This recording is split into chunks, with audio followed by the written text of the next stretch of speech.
Today's webinar topic is integrating Tempo Worklogs with Workday time tracking. We have Robbie Abb from Tempo, Carolyn Adams from Modus Create, and Girish Reddy from Onward. Before we get into the webinar, a couple of housekeeping rules. First, please mute your microphone so that way we can avoid any background noise or static. If you have any questions during the presentation, please put it in the chat window. We will cover it during the Q&A phase of it. Also, this webinar is being recorded. We will share the recording in our YouTube channel so that folks who missed attending it will have a chance to listen to it. Now, let me hand over to Carolyn Adams, who will be the moderator for this particular webinar. Thank you, Prabhu. Thank you. Welcome, everyone, to today's panel on optimizing time tracking and performance measurement within Jira. We're joined by two incredible Atlassian Marketplace partners, Robbie from Tempo and Girish from Onward. For those of you that don't know, Tempo is a leader in time tracking, providing tools that help teams efficiently log work, manage resources, and gain insights from their time data. Onward specializes in connecting Jira time tracking data with HR systems, enabling organizations to gain deeper insights into workforce efficiency and performance.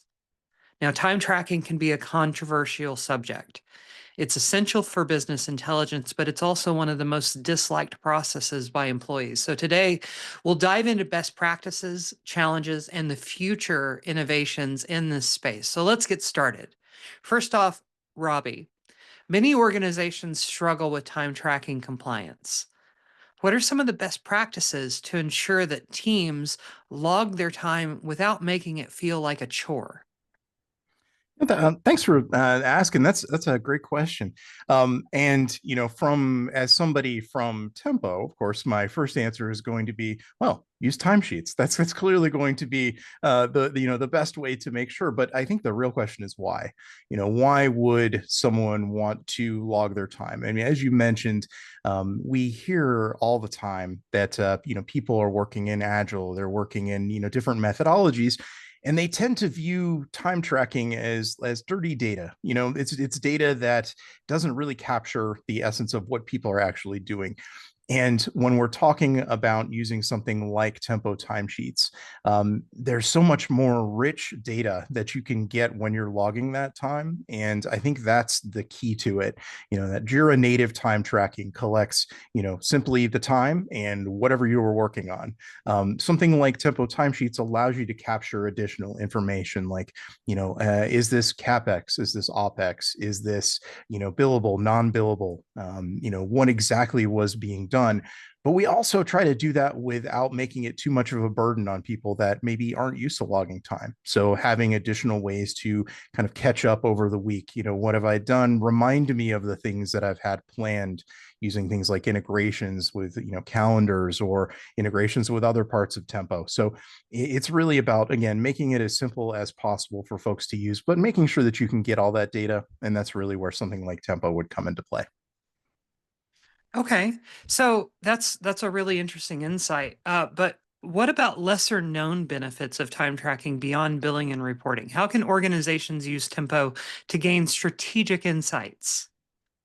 So there are kind of a couple different ways to look at that. When we talk about at Tempo, a lot of folks know us specifically for timesheets. That seems to be one of the most pervasive apps at this point. And a lot of people use it without even knowing that they're using it.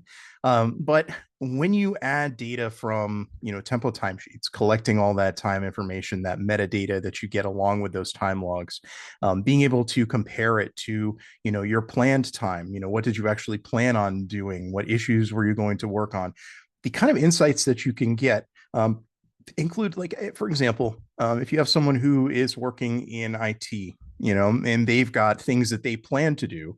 And then a good part of their, job may be reactionary things like, oh, I've got to put out this fire, so on and so forth.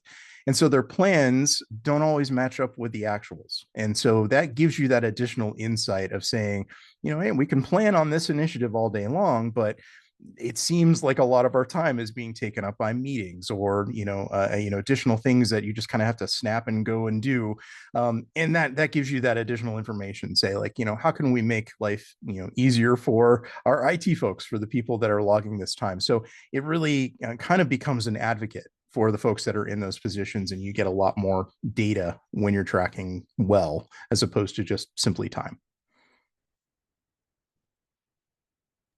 Awesome. Thank you, Robbie. Could you walk us through some of the latest features in Tempo timesheets and Tempo in general and how they enhance efficiency for Jira users? Absolutely. Prabha, do you mind?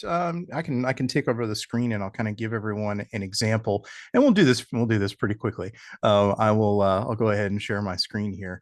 So as we were kind of talking about this, and the reason that I'm showing this particular screen is because timesheets, it can live on its own island. But at the same time, we know that there are folks that are working and sort of living within Jira.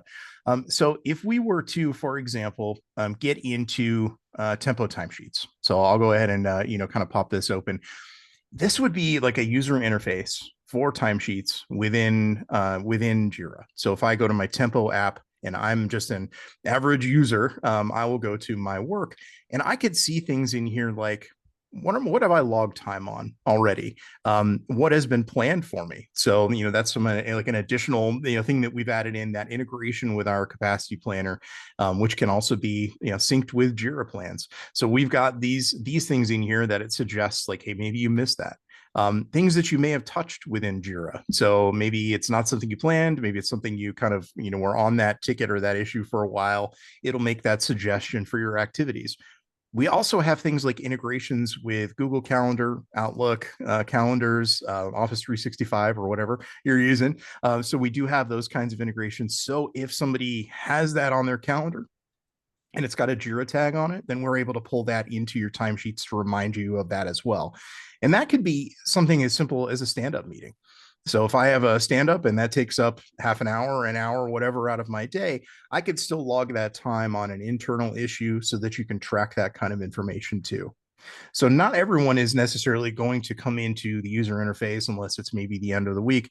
What most people are going to experience, and this is all demo data in here in our instance, it's not real.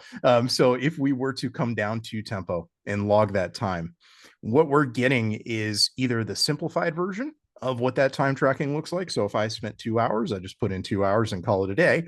But I can also choose, for example, like, is this tied to a specific account? Is this like a, sometimes people have time codes, things that, they need to log to. Is it internal? This is where we find out that, is this CapEx, is this OpEx, billable, whatever that might be. They could choose whatever account that is. So if I were to come in here and just select something, I can also open up my hidden fields. And this is really where folks tend to go a little crazy, is adding in additional fields that they want to capture. So maybe location, maybe it matters, where you're doing that work. Is this on a customer site? Is this something you're doing when you're traveling? Whatever it might be, you could select that. You could set up, drop down menus for all of this. And the great part about this is that we're capturing all of that, not only internally in your Tempo database, but as we'll learn a little bit later on, all of this data can be very easily moved wherever you need it to go, to something like, let's just say, Workday. So if you need to be able to use that information elsewhere, it really does allow you to capture, like, is this, QA? Is there a specific type of work that I was doing? And when they log that time, we're capturing all that data. It not only shows up in here, but then it also can be exported or reported on in a different way as well. Awesome. I love this view. It feels very calendar-like. Is that intentional? It is. In fact, we have, I guess the reason that we tend to move to this sort of list view is that when you really look at it like a calendar, sometimes your day can look a little crazy, going through and finding out exactly when everything was done. Maybe you didn't put in like a specific time of day. Maybe that doesn't matter when you're tracking the time. But when you switch over to that list view, it just kind of makes it a little bit more soothing, as opposed to, seeing it as a hectic day that you might have in your actual calendar. The cool thing about this too is that even if you, let's say, forgot to log something, we do have this like recent issues filter, or you can filter on a specific project just to make it easier to find things. So again, it's designed to be simple. Click and drag over into whatever that list view is. You can add your time really easily. But yeah, I know exactly what you mean. Calendar view, or this time is a more of a simplified calendar view too. Awesome. To both of you, I'm very curious. AI and automation, which we're seeing little bits of in what you just showed, Robbie, are transforming the way that we work. How do you see automation playing a role in time tracking, and what is next in this space? Chris, do you want to go first? I know I've been talking a lot, so. Sure, Robbie. Thanks for the question, Caroline. I think AI is top of the mind for a lot of people, right? So I think the short answer is AI is going to disrupt this field as well. Just a little tongue in cheek, because it looks like AI is going to disrupt a lot of areas. So it's just a matter of time before maybe, users don't need to enter time manually anymore. But what that looks like, when it's going to come, how it's going to happen, it's anybody's guess. And for my part, I agree. I know that there's a lot to be said, of course, for AI and that automated time tracking. But sometimes, at least in our situation, as you probably saw, sort of suggesting, when you, you touch an issue, or, something pops up on your calendar, rather than being more prescriptive, where we're saying you worked this time on this issue. We could say, did you work on this issue, and let the human actually say, hey, this is what I actually did. So it's more of a helper than tracking that being more automated. We've seen a lot of situations where when you have that automated or AI time tracking, it's inexact in the current state. So rather than getting like good granular data for where what you did, what you logged time on, you get kind of blobs of time where you don't necessarily know exactly what was done. And that's where we find that sometimes that human element is great for really truly capturing what's been done, as opposed to just kind of letting a machine do it for you. There are certainly key use cases for AI in that, but I know a lot of folks, especially when they're trying to make sure that that data is right, that's when you get into something like timesheets. Awesome. Thank you for that answer, Robbie and Garish. Mm-hmm. Garish, organizations often struggle with measuring productivity meaningfully. What are the advantages of integrating the time tracking data that Robbie just showed us with HR metrics, and what are some common pitfalls? Absolutely. I think one of the things that you mentioned earlier as well, Caroline, that timesheets, it's something that a lot of us dislike. I think tools like Tempo make it easy, which is what we are thankful for. But, Prabhu and I have been consultants, billable consultants, for a long time. And you know what happens on Fridays? You get all these emails from management saying, enter your timesheets, and we put in our reminders. And if you don't enter timesheets, you get dinged on your bonus. We've been in organizations where it's been for good reason, because, to your question, a lot of organizations rely on timesheets to determine even billing revenue. So a lot of impacts on those hard business metrics as well. So primarily, like Robbie mentioned earlier, how does an organization distinguish between CapEx and OpEx? High level reporting based on what exactly the organization is working on, those kind of metrics. It's a bottoms up approach where timesheets becomes that feeding mechanism to quickly and very often accurately determine where the spend is going. A lot of organizations, the people are their biggest expense, and being able to track time, and especially again in these times, you hear about organizations asking people to send a weekly email about 5 things you have done last week.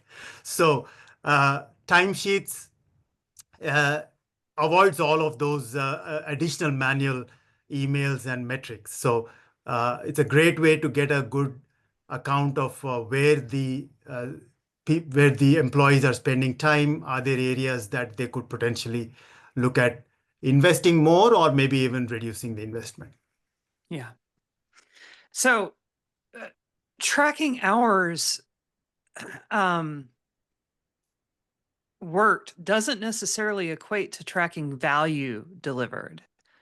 How do you help organizations move beyond just measuring effort and start tracking meaningful business outcomes? True. That's true that, just hours by default doesn't necessarily mean it's productive or efficient. Probably a lot of organizations have different ways of doing it, but my belief is timesheets at least gives that visibility into where people are spending time. That way, organizations can then make a more informed decision as to what is more efficient, what is productive, what is strategic to their organization, and make that determination of which projects to continue.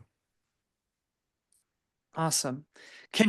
Girish, could you show us a brief demo of how your solution integrates Tempo timesheets with HR platforms like Workday? You would love to. Let me share my screen. I think.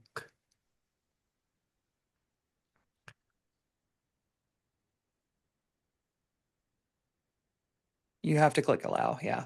Okay, got it. That's a new one. So,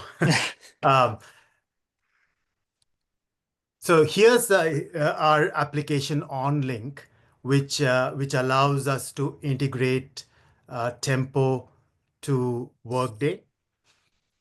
And OnLink, has been in the application in the Atlassian marketplace for more than a year.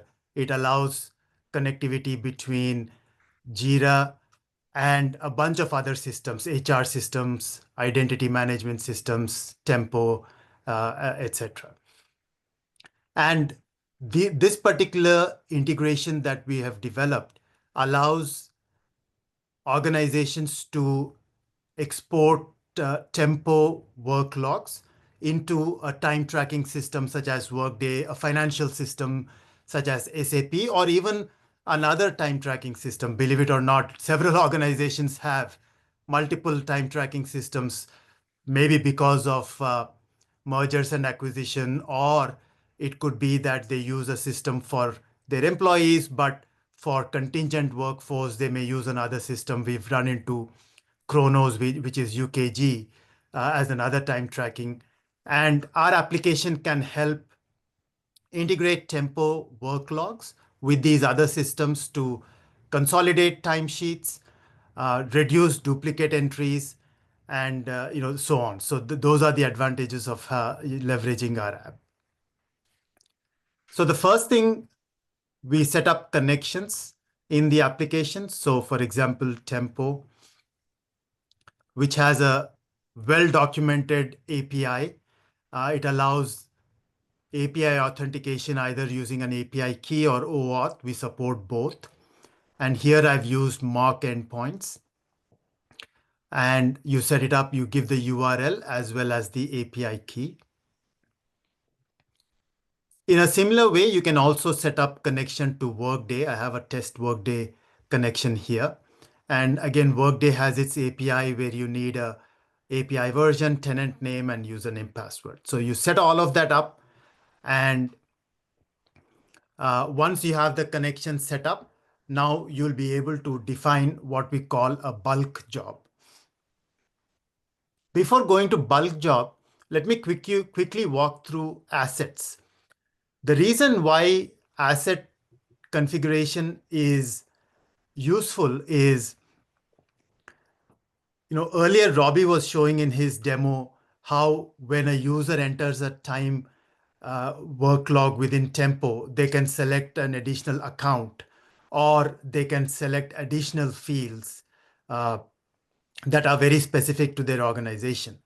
Now, when you are sending time to Workday from Tempo, there may be additional fields, for example, cost center or a business unit, legal entity, all of these fields that are already available at the employee level, but you don't want to keep asking the employee when they enter time. So these additional attributes We support storing it in JSM assets as a lookup. And when we pull the timesheets from Tempo, we can augment that information automatically with this assets information at the timesheet or a worker level and push that final work log to Workday, because Workday expects those additional fields, like I said, legal entity or a cost center, etc.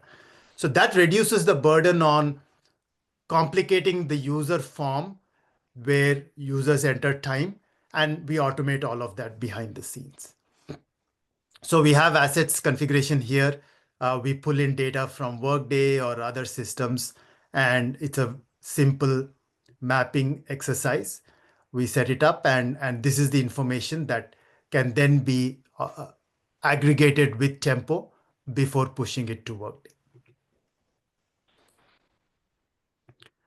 For the specific Tempo to Workday integration, we have what is called a bulk job.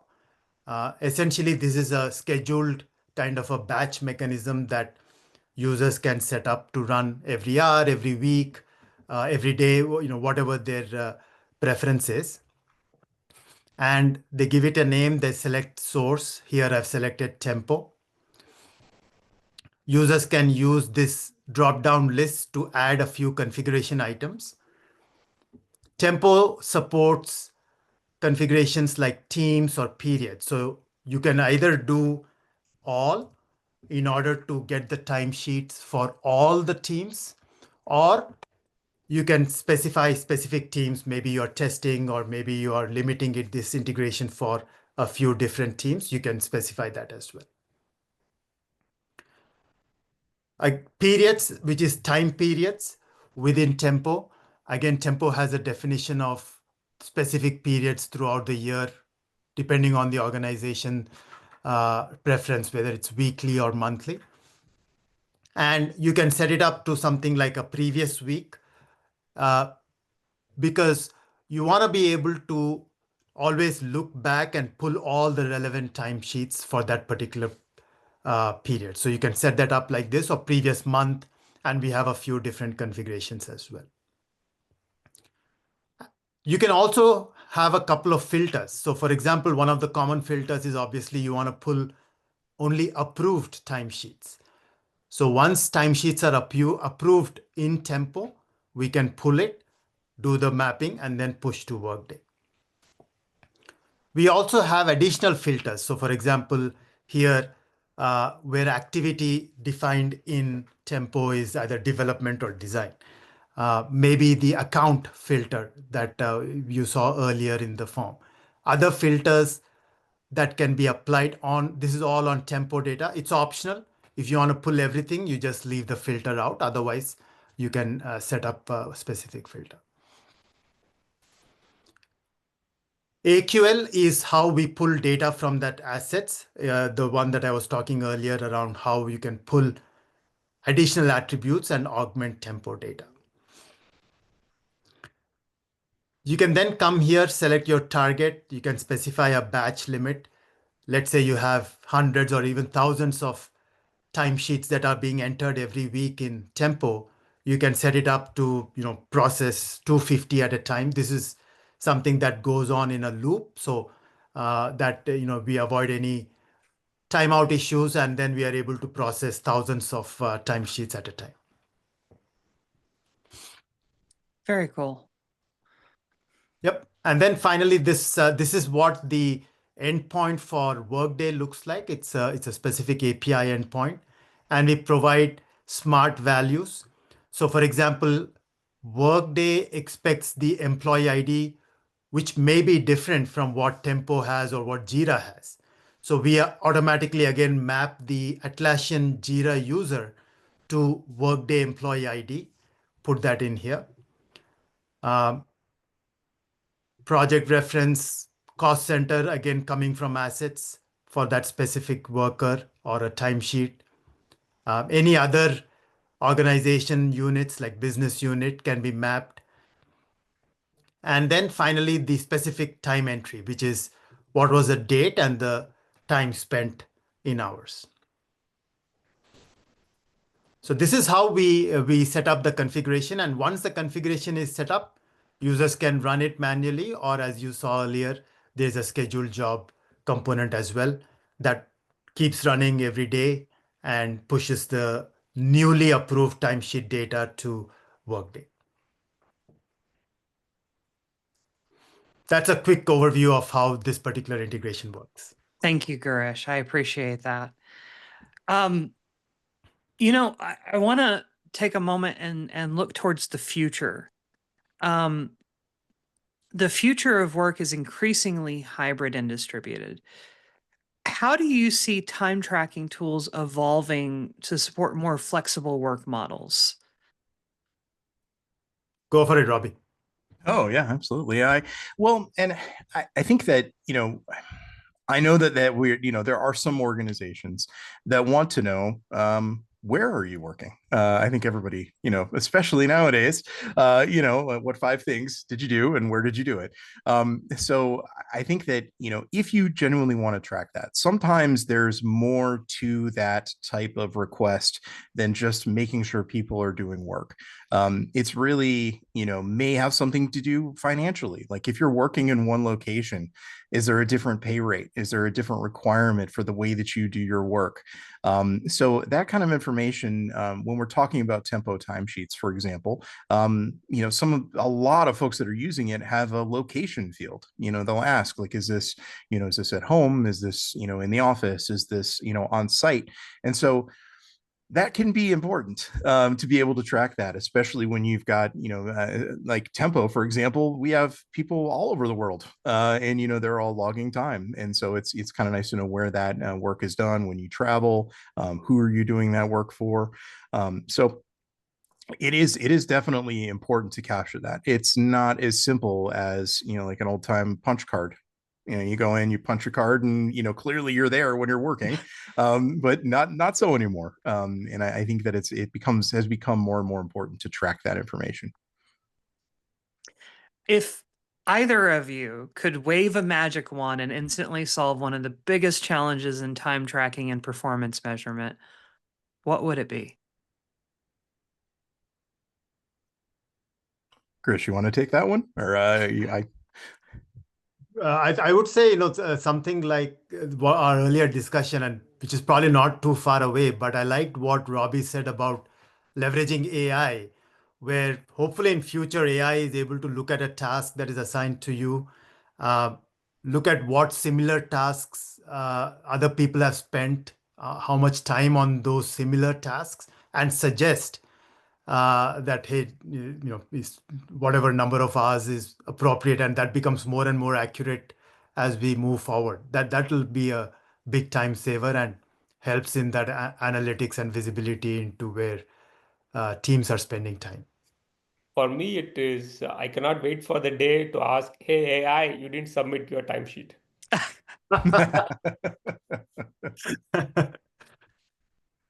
I love it.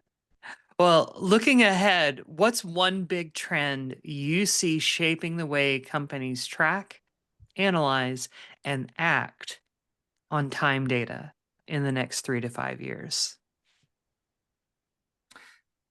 I think a big part of what I've seen, is honestly the reason that we're here today. I think that not everyone works in Jira, and not everyone logs their time in Jira. And so when we, being able to kind of bring all of that time tracking together, without having those folks who are doing some time logging in Jira, unlike the rest of their organization who may be just going directly into Workday and logging their time. We don't want those folks to have to log time twice.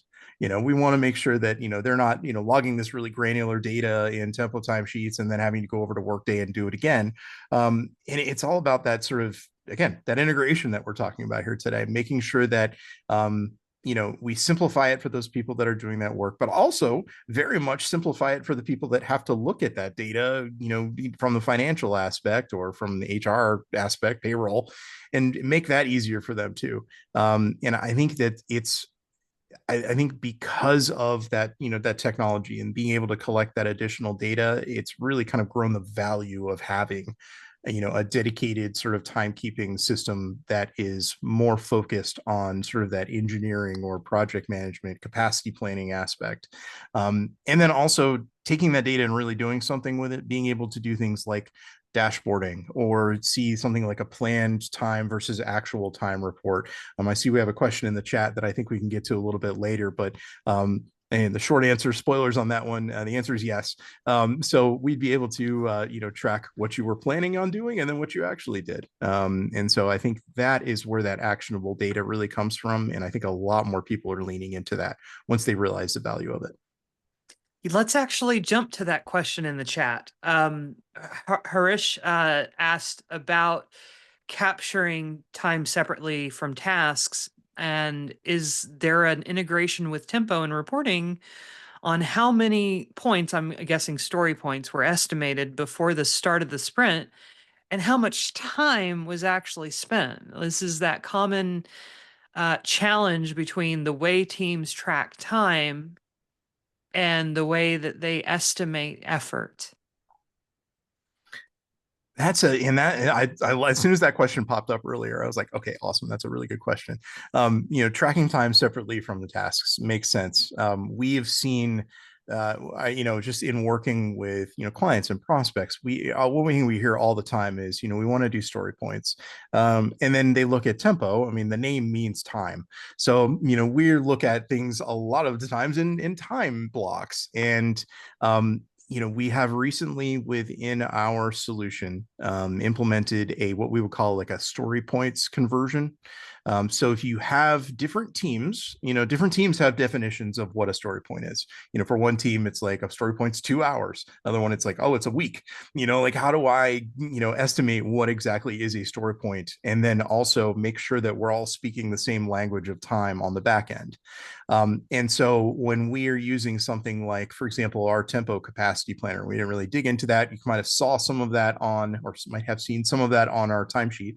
But when you're doing capacity planning, when you have someone who's doing that sprint planning, they could put in story points and assign that to someone, and it could be assigned to that person. It'll take whatever their team considers a story point and convert that into hours for that planned time.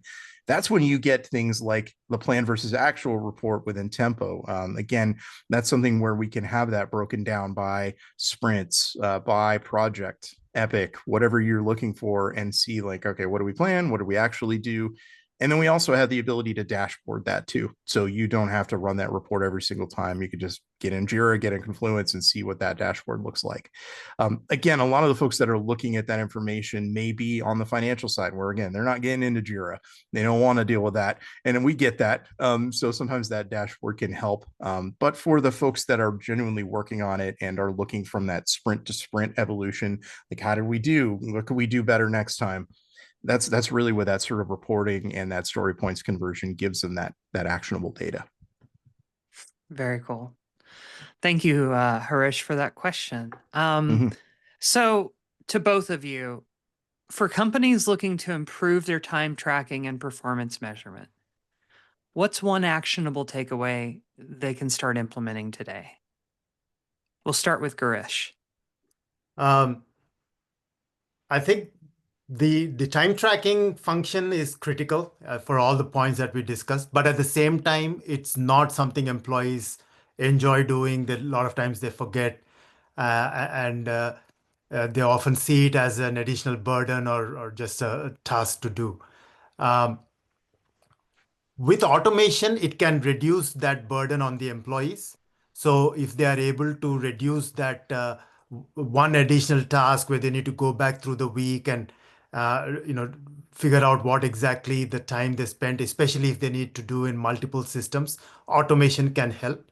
So especially with Tempo, Jira, and any financial HR or time tracking system, that kind of integration and automation can go a long way in making this process smooth. Robbie, how about you? Well, I wouldn't be doing my job if I didn't say that you should just start using Tempo timesheets. But the real answer to that is, honestly, like Girish was saying, you want to simplify it for people. And when we look at, even in Tempo timesheets, we're looking at, people see, oh, there's a bunch of fields that they would have to fill out. That seems like kind of a pain in the butt. Why would I want to have them have to do that? Well, we can do things like defaulting per project, per epic, per issue. So again, we're still collecting that data. We just want to make it easier for them. And there's a lot of people that are, I say I couldn't count the number of installs of folks that are using timesheets currently, but simply put, trial it.